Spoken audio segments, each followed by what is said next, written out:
But as Tacey was saying, I've been here employed at Still Hopes for about 4 years now. Previously, I was working at Riverbank Zoo, where I was the senior horticulturalist over there. Worked for Riverbank Zoo for about 18 years and came over here and kind of hit the ground running. And we've been working really hard to kind of elevate the landscaping around here. And is that loud? Is that good right there? Yeah, up into the mic. Okay, I got you. Closer to the mic. I got you. I don't use the mic too often, so just bear with me while I get used to it. But so we've been working on revamping the campus, adding new plants, and also just with my staff, just teaching them the difference between general landscaping and elevating the culture of that landscaping to more like horticulture, where we get to know the types of plants that we're caring for.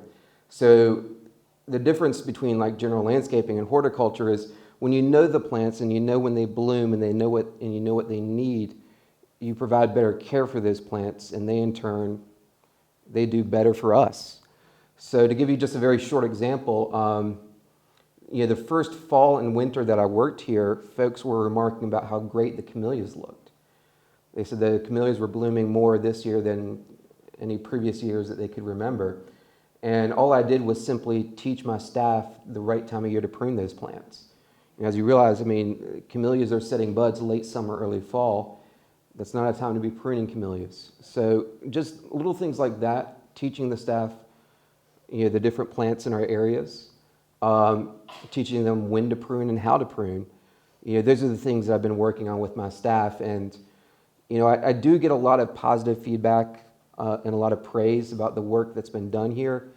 And I say this time and time again, I'm just a small part of that. My team, they're amazing people. They work very hard. They treat everyone well, and I couldn't do anything that I can imagine if it wasn't for them. So what I did is I went through my camera and picked a bunch of photographs of the campus at different points of the year and came up with this PowerPoint presentation. And then I also brought a bucket of cut flowers and some cut foliage that I collected about an hour ago. And time permitting, I'll go through that stuff as well. So without further ado, we'll kind of go through the slides here. And again, if you have any questions, just raise your hand and I'll be happy to answer them. I have a question. How many people are on your staff? Okay. Right now, I have 4 full-time employees and 1 part-time employee. I have a 5th person I got 5 full-time employees now. I had a 5th person start Monday morning. And then I've got a 6th open full-time permanent position. So right now I've got 5 full-time employees and 1 part-time employee, but I'm hoping really soon to be back to fully staffed. And what are the requirements for your employees? That has kind of evolved over time. Coming from a supervisory position at the zoo, one of the things that was really important for me when I was promoted to the supervisor of the Botanical Garden was to build a team of like-minded people. The requirements of the job, those are important, but really what matters most to me is that person's personality and how they interact and how they work. What matters most is, can that person work hard and treat people well? I can teach them a lot of other things, but I can't often teach character, it's a great job to work here, but it's a hard job. We're out there every day. So it's not for everybody, but as far as requirements, some landscaping experience, of course, but more importantly, I have to get a gauge of the applicant's personality, see how they interact with me, and kind of go from there. Does that answer your question? You're welcome. You're welcome. So some of these pictures were actually taken recently. The picture on the left, right over here, this is in front of the mansion. And the picture on the right here, this is actually in the back courtyard of Greenway. And one of the things that I like to do in any bed, regardless of the size, is to take advantage of different plants that have different flowering cycles and different colors and textures of foliage. So on the left here, we have these big upright elephant ears. The bluish lavender flowers, those are called agapanthus or lily of the Nile. And then some rosemary back over here and some knockout roses over here. And so we've got some nice color going on, some different textures of the different plants, and it just makes for something aesthetically pleasing. This salvia right here, this actually came from my garden at home. This is called Argentine Sage. It's a perennial salvia that forms these large clumps, and it blooms for about 7 or 8 months. It'll start blooming late spring, and it'll continue to flower until the frost hits it. Now, when the plant starts to fade and most of the blossoms are done, we'll go through there and we'll shear the plant back. We'll cut it back by about 1/3 to half. And then within a period of 2 to 3 weeks, it starts budding up and flowering again. It's a great plant for attracting hummingbirds. It is pest and disease resistant, very easy to grow plant, but it can be a little rambunctious. Like this is in a raised bed. And if it's taken care of well, it will spread pretty, not invasively, but it'll get out of hand, but it pulls up really easily. Right on the outside here, this kind of lime green yellow plant, this is a carex that I started to use around the campus. It's a evergreen sedge with this bright yellow foliage. It is a great ground cover to use because it'll grow well in sun or shade. Again, it's pest and disease resistant, and it has that bright yellow color year-round in the sun or the shade, so it makes a really nice contrast for other plants. Roses. Now, we have a lot of knockout roses around the campus, which they're kind of ubiquitous. I think they're overused a lot of times, but we actually have some really nice heirloom roses. This is an heirloom rose on the right side of the mansion. It's called Blush Noisette. I've grown this rose in many different gardens around Columbia for almost 15, 20 years. It, to me, is the best performing rose to grow in South Carolina. It forms a large shrub, but you can prune it down to keep it small. And Blush Noisette, it flowers, this is not an exaggeration, it flowers for about 8 months. It'll start flowering in early to mid-spring, and it'll continue to flower until we get our first freeze. It's very, very disease resistant, very little black spot, and it's just a great rose. And this one on the right, I'm not sure what the name of this one is. It's also by the mansion, but it's a beautiful rose. And the thing I don't like about knockouts is they have no fragrance. And the antique roses have wonderful fragrance. What does knockout imply? Knockout is a trade name. So a lot of new modern hybrids are patented and trademarked by the people that produced it. So they'll get a royalty off of every plant that is propagated and sold in the marketplace. So a lot of plants will have these kind of silly trade names, like the knockout rose. And that's basically, that's just the name of that cultivated selection. It's a pinkish red. I mean, it's a pretty plant, but doesn't have a whole lot of fragrance to it. Hydrangeas. We have a wonderful collection of hydrangeas here. 3 different species that we grow here. There's hydrangea macrophylla, or the I guess they're called mophead hydrangeas. And then we also have hydrangea paniculatas, which have like cone-shaped flowers, and then we have oak leaf hydrangeas too. The big leaf or the big flower magnolias here, or excuse me, hydrangeas here, they come in a wide range of different colors and sizes. They can be white, pink, red, purple, blue, and variations in between. They grow great in the shade, but they don't like afternoon sunlight, so they need some shade in the afternoon. Chris? Yeah. Are those hydrangea paniculata by the entrance to Hopewell? That's right. That's right. That's a cultivated selection called Limelight. And kind of like the oak leaf hydrangeas, they'll grow in full sun. Chris, would you repeat that question? I'm sorry I didn't. Oh, sure. Hillary was asking what kind of hydrangeas were growing in the entrance of Hopewell. And it's a cultivar called Limelight. And it has, matter of fact, here's one right here. I cut this morning, actually from those plants. So the flowers look very much like the oak leaf hydrangea flowers. It has the cone-shaped flowers. The leaves are different. I prefer oak leaves myself because they have wonderful fall color. I mean, they'll turn burgundy and purple during the fall. And, but they do, I mean, both the paniculatas and the oak leaf hydrangeas, they'll do well in full sun in the afternoon. But they're great plants. So, you know, speaking of hydrangeas, that is an oak leaf hydrangea right there. So you can see the flower looks very similar, but the leaves are totally different. They almost look like fig leaves. And again, these turn like a really nice, rich burgundy and purple color during the fall. They're just glorious. In front of the hydrangea right here and on this side, on this other slide over here, this is a plant called Farfugium. Now, there's some plants where their common name is their Latin name. Like all plants, they have a common name, and then they have their Latin name. Some plants, their common name is their Latin name. So one that most of y'all are probably familiar with, do y'all know Petalums? Okay, purple Petalums. Petalum is actually the genus. It's Petalum sinensis. That's the Latin name.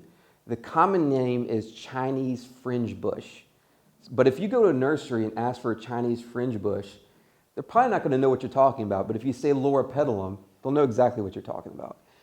But the Farfugiums here, that's kind of similar to the Petalums. The common name, I've heard the common name tractor seat plant because the leaf kind of looks like an antique tractor seat. But aside from that, every time I go to a nursery or talk to people about that plant, they know it as Farfugium.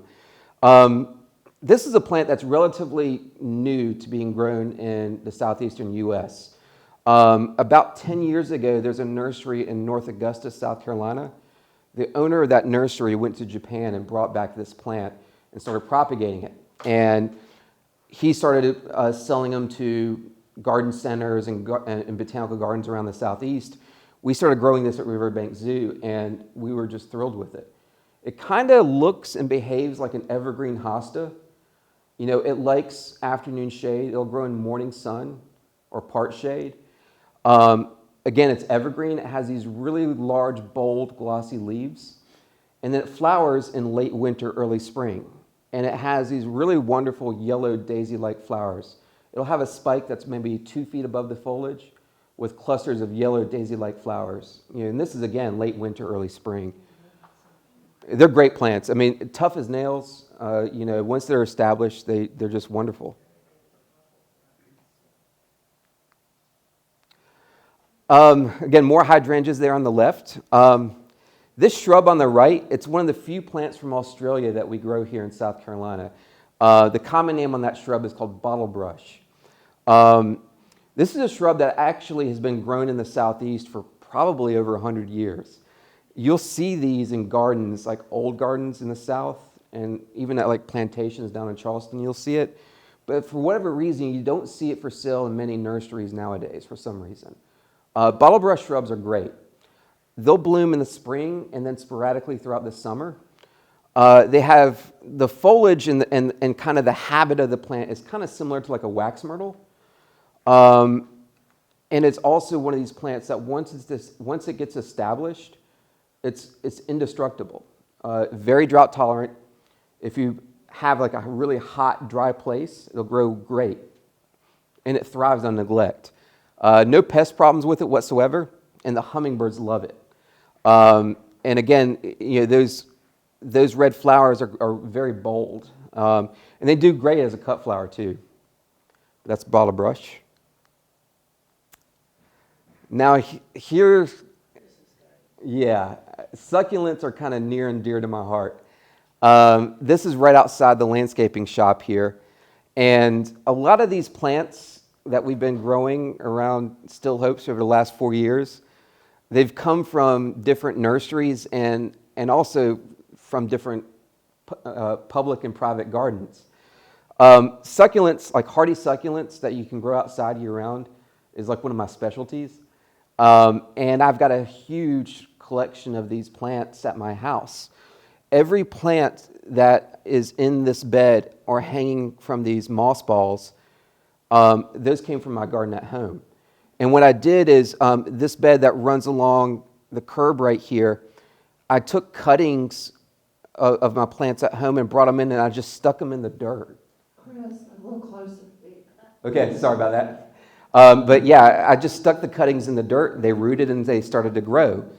And then what I did is these little moss balls, I bought these. If you go to like Hobby Lobby, they have these like, they're like wicker balls that are hollow on the inside. I bought some of those, stuffed it with moss, and then took divisions of the succulents and pinned them to the inside of the ball. And they rooted and they're doing great. So it's just a neat way to take advantage of like vertical space. You kind of hang them from the trees like Christmas ornaments. But they've done great. And again, I mean, the succulents, it's one of those plants you can just plant it and forget it. And if any of you guys are interested in like growing plants, like even on a patio or a windowsill, succulents are what you want to grow because you don't have to water them all the time. They're very, very easy to grow. They thrive on neglect. Just simple plants. And they're beautiful too. I mean, you look at all the different colors and textures that they come in, and you got a pretty large palette there to work with. One of my favorite plants are tea olives. Are y'all familiar with tea olives? Okay. You know, the fragrance of tea olives, along with winter daphnes. I think tea olive is probably my favorite fragrance. And I always tell people, when I die and I go to heaven, the gates of heaven are going to smell like tea olives to me. I love these plants. But the same nursery that we got the Farfugiums from, that's in North Augusta, the owner of that nursery, Ted Stevens, he travels to Japan every year and brings back cuttings of new plants and propagates them and then distributes them into the nursery trade. The climate in Japan is very similar to the climate here, so we grow a lot of plants from Asia. A lot of like the heirloom pass-along plants that we think about when we think of deep south gardening, let's say camellias, for instance. Well, camellias are from Japan and China. Their agricultural climate is very similar to ours, but they've been gardening in China and Japan for literally thousands of years. So their horticulture history, it's just so much more diverse than what we have here. So Ted Stevens, who owns Nursery Caroliniana in North Augusta, he brought back divisions of variegated tea olives a couple of years ago. And we've got two different selections here on the campus. This one right here is planted on the left side of the mansion. And this one right here is planted close to the main entrance. Now, these are small plants. They're only about 1.5 to 2 feet tall, but they have the same clusters of white flowers that normal tea olives have, with the addition of having some beautiful foliage. This variegated one right here, and this one that's kind of tricolored, the new foliage emerges pink, and then it fades to white, and then to like a kind of like a slate bluish gray color. They're very, very attractive. Will it get bigger? They will. Now, believe it or not, tea olives can get huge. You know, Ted Stevens, who brought back these divisions, he was showing me pictures of some of the older tea olives in Japan that are like 500 plus years old, and they look like live oaks. They have festivals in the fall where they picnic underneath their tea olive trees because they'll limb them up like a tree. And they'll get to be the size of a live oak after 200 or 300 years. It's stunning. Camellias. I love camellias. The two species that we grow here at Still Hopes is Camellias sasanqua, which is a fall-blooming camellia. It has smaller leaves. And then these guys right here, which are Camellia japonicas. Camellia japonicas, they have a larger glossy leaf, and they have different blooming cycles. So the Camellia sasanquas, they typically bloom in the fall and early winter, and then the Camellia japonicas bloom late winter through early spring. These came from a nursery that's located close to where I live in Irmo. It's called Paradise Plants, and the gentleman that owns that nursery, he travels to a lot of the plantations throughout the southeast, and he'll get cuttings of different plants and key them out to figure out which ones they are, and then he'll propagate them and then release them to the nursery trade. This one right here, I believe, is planted, that's in between Building 5 and McDowell. And then this one right here and then this one right here were both planted on the right side of the mansion. This one is called Magnus. I don't know the name of this one on the far right, but the one in the middle is called TikTok with the variegated petals. And no two flowers look exactly alike. Each one's different. But they're great plants, easy to care for. And again, our camellias are doing so much better now that we're pruning them at the right time of the year. Just little things like that kind of help kind of enhance the plant. Just a couple more japonicas, Camellia japonicas there. Along with the camellia blooming season, we have a number of other plants that flower during that same time of year. This is a plant called Mahonia.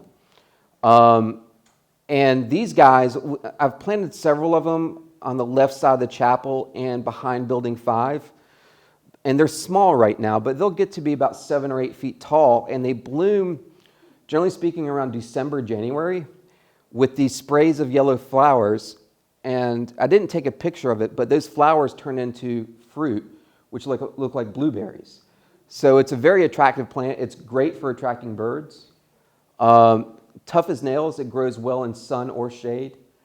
If you consider this a downside, the leaves are kind of spiky, kind of like a holly leaf. But aside from that, it's a super beautiful plant. And they do great as a cut flower too. Yeah.